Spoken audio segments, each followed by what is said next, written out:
Enemy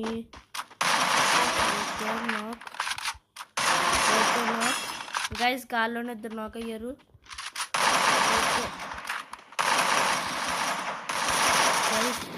వెళ్ళి కార్తో గుద్దేసి వచ్చేచ్చు. Okay మనకి ఎవరో రిక్వెస్టింగ్ బోర్డ్స్ ప్రో రిక్వెస్ట్ పెట్టారు.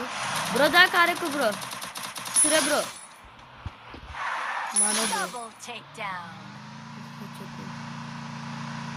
ఓకే గైస్ ఏది గైస్ ఎనిమిస్ ఇప్పుడు ఎక్కడెక్కడ కనబడాలి కదా. ఇదిగోండి. ఓకే ఓకే ఓకే మనం ఇక్కడ 2 హెడ్లు కొట్టాము. ఇప్పుడే ఇక్కడ కాళ్ళలోనే కొట్టాము గైస్ దిగుతున్నప్పుడే. ఓకే మనం ఆల్రెడీ ముగ్గురు అయితే ఇస్తాం. బ్రో అక్కడ నువ్వు కిల్ చేసావా లేదా బ్రో? మరి ఎక్కడ ఉన్నాడు ఇంకొకడు?